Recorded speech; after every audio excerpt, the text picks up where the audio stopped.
எல்லோருக்கும் வணக்கம். Welcome back to my channel. Karthigai Deepam vlog தான் இது. விளக்கெல்லாம் மத்தியானமே விளக்கி வச்சுருந்தேன். ஸோ அதெல்லாம் இன்னும் இனிமேல் தான் ரெடி பண்ணணும். இப்போ நான் வந்து குயிக் நெய்வேத்தியம், அதாவது இன்ஸ்டன்ட் அப்பம் தான் பண்ண போகிறேன். நெய் அப்பமாக பண்ண போகிறேன். கோதுமை மாவு வச்சு பண்ணுறது ரொம்ப குயிக்காக பண்ணலாம். நம்ம குழந்தைங்களுக்கு ஈவினிங் ஸ்நாக்ஸாக பண்ணுறதான அடிக்கடி பண்ணுறது. அவங்களோட ரெசிபி ஷேர் பண்ணிக்கிறேன். ஒரு 2 கப் கோதுமை மாவு எடுத்திருக்கேன். அதில் பார்த்திங்கன்னா வந்து 1/2 கப் ரவை சேர்த்துருக்கேன். அது வந்து மெஷர்மெண்ட் கப் பார்த்திங்கன்னா வந்து ஒரு 1/4 கப் மெஷர்மெண்ட் கப்பு, அதில் 2 வாட்டி போட்டிருக்கேன். ஸோ 1/2 கப் வந்து ரவை சேர்த்துருக்கேன். 2 கப் கோதுமை மாவுக்கு 1/2 கப் ரவை. ஒரு 1லேருந்து 1.5 வரைக்கும் கப் வெல்லம் சேர்த்துக்கலாம். இது வந்து டைரெக்டாக பாரிஸ் அந்த வெல்லம் இருக்கும் இல்லையா, தூள் வெல்லம், அதில் பார்த்திங்கன்னா வந்து நான் ஒரு 1.25 கப் அளவுக்கு வெல்லம் சேர்த்துருப்பேன். இனிப்பு நல்லா நான் கூடவே வேணும் அப்படின்னா 1.5 கப் வரைக்கும் சேர்க்கலாம், கரெக்டாக இருக்கும். நீங்கள் நான் இதில் வந்து கரைக்கல, வெல்லம் கரைச்சிட்டு ஃபில்ட்ரு பண்ணிலாம் ஊற்றல. இது க்ளீனாக நல்லாயிருக்கும், அப்படியே ஆட் பண்ணிக்கலாம். நீங்கள் அந்த மாதிரி கரைக்கிறதா இருந்தாலும் நம்ம நல்லா தூள் பண்ணி உடச்சி தூள் பண்ணிவிட்டு 1.5 கப் 1.25 கப் நீங்கள் எவ்வளோ மெஷர்மெண்ட்டோ அதை உருக்கிட்டு வடிகட்டி சேர்த்துக்கலாம். இதில் வந்து அதுக்கப்புறம் பார்த்திங்கன்னா நான் வந்து ஏலக்காய் தூள் அரைச்சி வச்சுருப்பேன். ஏலக்காய் தூள் ஆட் பண்ணியிருக்கேன். அது கூட ஒரு பிஞ்சு சால்ட், எந்த ஸ்வீட் டிஷ்லேயும் ஒரு பிஞ்சு சால்ட் சேர்த்தோம்னா நல்லாயிருக்கும், அது ஸ்வீட்டை தூக்கி கொடுக்கும் அப்படிங்கிறதுக்காக ஒரு பிஞ்சு சால்ட் சேர்த்துருக்கேன். அவ்வளோதான். இதில் வேறு எதுவுமே நான் ஆட் பண்ண போகிறது கிடையாது. இதை நல்லா நம்ம வந்து நார்மலாக கொஞ்சம் தோசை மாவோட கொஞ்சம் கெட்டியாகவே கரைச்சிட்டு கண்டிப்பாக ஒரு 20 மினிட்ஸ்லேருந்து ஒரு 30 மினிட்ஸ், ஒரு 1/2 hour நல்லா ஊறணும். ரவை சேர்த்துருக்கோம் இல்லையா, அந்த ரவைலாம் நல்லா ஊறி வந்தால் தான் உங்களுக்கு வந்து ஊற்றும் போது நல்லாயிருக்கும். அந்த அதுக்கப்புறம் தான் அப்பம் வந்து நல்லா அந்த ரவையாக தெரியும் நமக்கு பிரிக்கும் போது. அதுக்காக ரவை கண்டிப்பாக ஊறணும். அதுக்காக நீங்கள் வந்து ஒரு 20 to 30 மினிட்ஸ் ஊறினா கரெக்டாக இருக்கும். நல்லா நான் கரைச்சிட்டு நீங்கள் பழம் சாப்பிட்றவங்களா இருந்தால், வாழைப்பழம் சாப்பிட்றவங்களாம் ஒரு பூம்பழம் சேர்த்துக்கலாம். இந்த அளவுக்கு கரெக்டாக இருக்கும். நான் வந்து சாப்பிட மாட்டேன், பழம் சேர்த்தா பிடிக்காது அப்படிங்கிறவங்க வந்து கடைசியாக இப்போது ஊற வைக்கிறோம் இல்லையா, நம்ம ஊற வச்சு நம்ம ஊற்ற போகிறதுக்கு முன்னாடி ஒரு பிஞ்ச் 2 பிஞ்ச் பேக்கிங் சோடா இருக்கு இல்லையா, பேக்கிங் சோடா சேர்த்துட்டு நம்ம நார்மலாக பொரிச்சும் எடுக்கலாம். நான் வந்து குழி பணியாரத்தில் தான் ஊற்றி எடுக்க போகிறேன். இது நீங்கள் வந்து நார்மலாக நம்ம கடாயில் அப்பம் பொரித்து எடுப்போம் இல்லையா, டீப் ஃப்ரை பண்ணி எடுக்கிறது, அந்த மாதிரி பண்ணி எடுத்தாலும் நல்லாயிருக்கும். நான் வந்து குழி பணியாரத்தில் நெய் அப்பமாக தான் சுட்டு எடுக்க போகிறேன். ஸோ இது உங்கள் சாய்ஸ் தான், நமக்கு எப்படி வேணால் பண்ணலாம். நான் எனக்கு எதுக்கு ஆயில் வேஸ்ட் பண்ணணும் அப்படிங்கிறதுக்காக நான் பொதுவாகவே அந்த மாதிரி பண்ண மாட்டேன். நான் வந்து குழி பணியாரத்தில் தான் பண்ணியிருப்பேன். நார்மலாக ஆஃப்டர் ஸ்கூல் ஸ்நாக்ஸாவோ இல்லை ஈவினிங் எப்போ வேணால் குழந்தைங்களுக்கு பண்ணுறதா இருந்தாலும் நான் இப்படி தான் பண்ணுவேன்.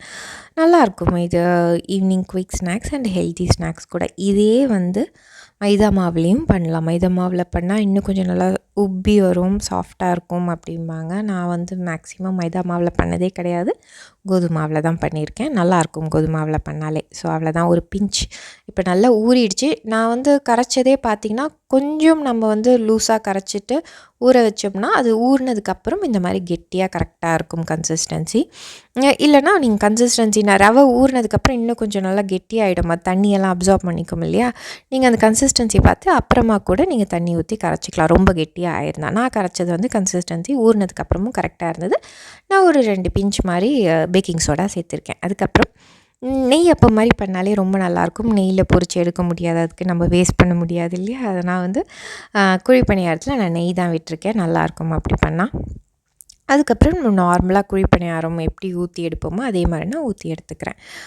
நீங்கள் நார்மலாக நீங்கள் டீப் ஃப்ரை பொரித்து எடுக்கிறதா இருந்தாலும் பொரித்து எடுத்துக்கலாம், அதுவும் ரொம்ப டேஸ்டியாகவே இருக்கும், நல்லாயிருக்கும். பட் நான் இன்றைக்கி மஷ்ரூம் 65யும் பண்ணியாச்சு. அதை நான் திருப்பி நான் எண்ணெய் கடாய் வைக்கிறதா இல்லை அப்படிங்கிறதால நான் மேக்ஸிமம் இந்த மாதிரி தான் பண்ணுவேன் இந்த டிஷ்ஷை. இது ஒரு குயிக் நெய்யப்பம் மாதிரியே இருக்கும் ஆக்சுவலி டேஸ்ட்டு, நெய்யில் இந்த மாதிரி பொரித்து எடுக்கும்போது. ஸோ அவ்வளோதான், குயிக் நெய்வேத்தியம் ரெடி ஆகிடுச்சு.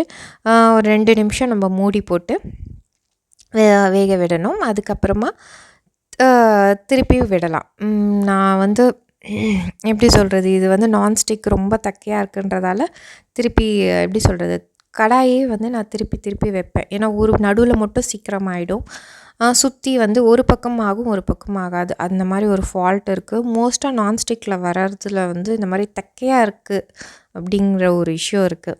அண்டு இன்னொரு விஷயம் என்னென்னு பார்த்திங்கன்னா, நம்ம நான்ஸ்டிக் அப்படிங்கிறதால நான் ஃபஸ்ட்டு விட்ட நெய்க்கே வந்து அது கடாய் வந்து நெய் உரியவே உரியாது. அண்டு அது ஒரு அட்வான்டேஜ். நம்ம அந்த நெய்லேயே வந்து 2 வாட்டி 2 செட்டு ஊற்றி எடுத்துடலாம். அந்த நெய்யே போதுமானது.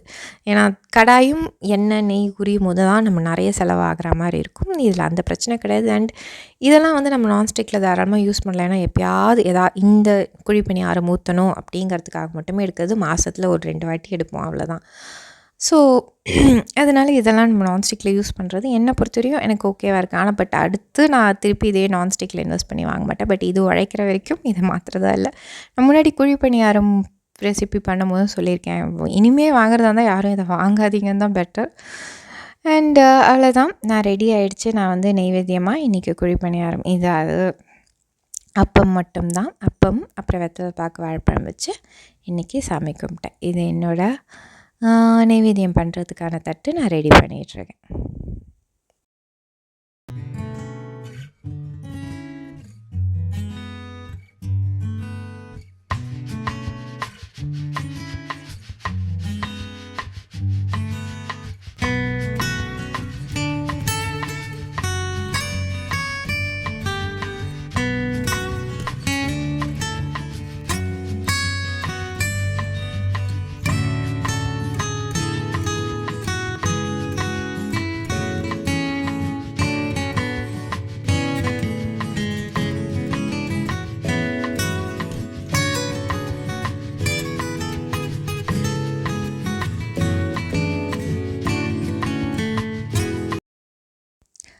ஸோ சாமி கும்பிட்டு முடிச்சிட்டோம்னா அதுக்கப்புறமா அண்ணாமலை தீபம் நம்ம எல்லாருமே பண்ணுறது தான் வழக்கமாக டிவியில் பார்த்துட்டு அங்கே ஏற்றுனதுக்கப்புறம் தான் நம்ம வீட்டு வாசல்லையும் ஏற்றுவோம். நான் சாமி கும்பிட்டு முடிச்சுட்டு வீட்டு வாசலில் விளக்கு எல்லாம் வச்சோம்.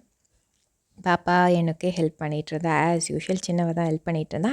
அண்டு மினி வேடிக்கை பார்த்துட்டு இருந்தாங்க. நிறைய பேர் எனக்கு கேட்குறது உண்டு, மினி விளக்குக்கு பயப்படுறது பட்டாசு வெடித்தா கண்டிப்பாக பயப்பட தான் செய்வாள். பட் நெருப்பு விளக்கு அதுக்கெலாம் பயந்து ஓடுற மாதிரிலாம் ஆள் கிடையாது. எது நடந்தாலும் பக்கத்தில் நின்று பார்த்துக்கிட்டே தான் இருப்பாள். அண்டு வாசக்கதவு திறந்துருந்தால் ஓடுவாளான்னு கேட்பாங்க, அதெல்லாம் கிடையாது, ஓடலாம் மாட்டாள். நாங்கள் கூப்பிடலன்னா அவள் அந்த படி தாண்டி வரமாட்டாள். அவளுக்கு தெரியும் நம்ம அதை தாண்டி போகக்கூடாதுன்னு சொல்லி அங்கேயே நின்று தான் பார்த்துட்ருப்பா. பாப்பாவே கூப்பிட்டாலும் வரமாட்டாள். ஒன்று நான் கூப்பிடணும், இல்லை அவர் கூப்பிடணும், அப்போ மட்டும்தான் அந்த ஸ்டெப்ஸை விட்டு வரணுன்ட்டு அவளுக்கு தெரியும். அண்ட் எந்த பொருள் கீழே இருக்குது அதெல்லாம் டிஸ்டர்ப் பண்ணுறது அந்த மாதிரி எந்த வேலையுமே செய்ய மாட்டாள். குவைட் டிசிப்ளின்ட் சைல்டு அவளும். சரி, என்னோடய 3 குழந்தைங்கள அதுவே ரொம்ப டிசிப்ளின் சைல்டு தான்.